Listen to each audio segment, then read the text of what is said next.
Hi friends, अपना kitchen recipe में आपका स्वागत है। आज है हरतालिका तीज पूजा।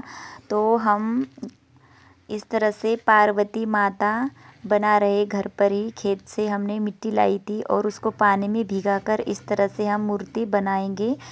आपको जिस तरह से भी आती हो आप बना सकते हो, या फिर आपके यहाँ पर रेडीमेड पार्वती माता मिलती है और उनके आगे शिव जी की मूर्ति भी मिलती है।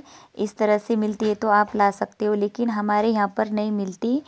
नांदेड़ को ही जाना पड़ता है लाने के लिए। तो ऐसे हम नहीं जाते नांदेड़ को लाने के लिए, ऐसे ही हम घर पर ही बनाते हैं। मिट्टी से माता पार्वती बनाते हैं और इस तरह से रेत से हम रेत को लाकर, जहाँ से भी मिलती हो वहाँ से लाकर अच्छे से उसको छान कर बारीक सा तो उसको छान कर अच्छे से धोकर हम इस तरह से शिव जी की इस तरह से मूर्ति बना लेंगे। और इस साल मेरी बिटिया रानी भी कर रही है व्रत। कुंवारी लड़कियां भी कर सकती है और सुहागन महिलाएं तो हर कोई कर सकता है। तो देखिए फ्रेंड्स, इस तरह से हमने मूर्ति बना ली है माता पार्वती की। मेरे हस्बैंड ही बना के देते हैं हर साल मुझे, बहुत अच्छे से बनाते हैं वो माता पार्वती की मूर्ति, क्योंकि वो शिल्पकार है इसलिए। तो इस साल वो काम के वजह से बाहर गए हैं तो मुझे ही बनानी पड़ रही है। तो मैं उनका देखी थी, तो जैसी मुझे बनानी आई वैसी मैंने बनाई है। इस तरह से उतनी अच्छे से नहीं आई है फ्रेंड्स, तो कोशिश करने में क्या है। तो इस तरह से हम माता पार्वती की मूर्ति बना लिए हैं और सारा श्रृंगार भी किए हैं। तो मैंने आंखें, जो स्वस्तिक का फूल है ना, चांदनी का भी बोलते हैं, उसकी एक पंखुड़ी निकाल कर चिपका दी है, उसके ऊपर काले मनके लगा दिए। तो आंखें कितनी खूबसूरत लग रही है फ्रेंड्स। तो मैंने साड़ी भी पहना दी है और हाथों में चूड़ियाँ, सिंदूर, टिकली लगा लिया है और गजरा पहना दिया है। और इस तरह से पूजा हमने स्थापित की है रूम में। तो जो भी आपके पास फल फ्रूट है, जो भी ड्राई फ्रूट है वो रख सकते हो आप। तो हमारी पूजा स्टार्ट हुई अभी है। देखिए हमारी पूजा पूरी हो चुकी है फ्रेंड्स। तो देखिए आपको कैसी लगी। मैं सिंपल तरीके से पूजा करी हूँ। मेरे से अच्छी भी कोई पूजा करता है। तो अलग अलग पूजा मारनी पड़ती है हमको। अगर घर में 2 स्त्री है तो 3 स्त्री है तो अलग अलग उनके, जैसे सोमवार के सावन के सोमवार हम व्रत करते हैं तो जिसके उसके महादेव जी के पिंड के ऊपर हम पूजा करते हैं ना, वैसी ये पूजा की जाती है। तो मेरी बिटिया रानी पूजा कर रही है पहले शुरुआत में। तो उसकी अलग मूर्ति बनाई है मैंने और मेरी अलग मूर्ति बनाई है। और देखिए मैंने बाजू में जो माता पार्वती को जब सुहाग का सामान रखते हैं ना, वो सब रखा है। मेहंदी का कोन है, नील पेंट है, काजल है, टिकली है और एक ब्लाउज पीस है। उसके ऊपर मैंने छोटा सा कट किया हुआ एक टुकड़ा रखा था। ऐसा नहीं रखते, एक पीस ब्लाउज पीस नहीं रखते, या फिर आप सुहागन महिलाओं को देते हैं ना, उनको भी नहीं देना चाहिए। 1 या 2 पीस, या फिर उसके ऊपर एक छोटा सा टुकड़ा, या फिर एक 10 रुपये भी रख सकते हो, या फिर 1 रुपये का सिक्का भी रख सकते हो।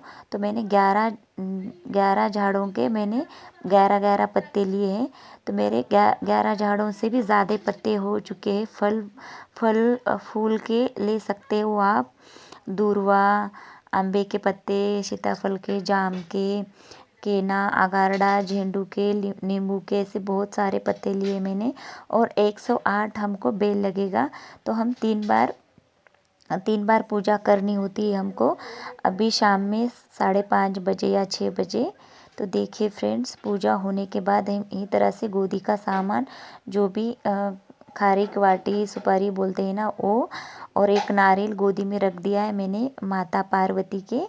तो हम इसको सुबह फोड़ कर, जो हमने खुड बनाया है रात के 12 बजे, उसके ऊपर हम सुबह टुकड़ा रख देंगे। उसका भी वीडियो मैं आपके साथ शेयर करूँगी फ्रेंड्स।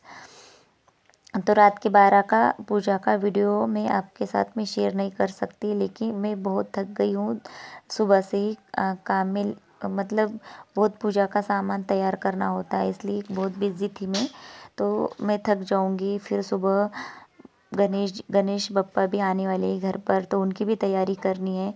तो पूरी पूजा होने के बाद माता पार्वती जो हरतालिका की पोती कहानी होती है तो वो पढ़नी होती है। तो बिटिया रानी पढ़ रही है, फिर आरती करेंगे।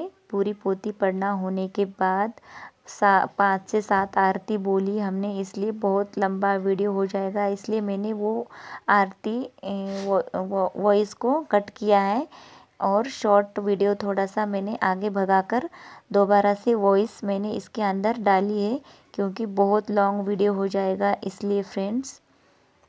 तो रात के 12 हम राजपूत लोगों में 3 बार पूजा की जाती है। हरतालिका के दिन शाम में 5:30 या 6 बजे तक पूजा करते, कोई किसी किसी को 7 भी बजते हैं काम की वजह से।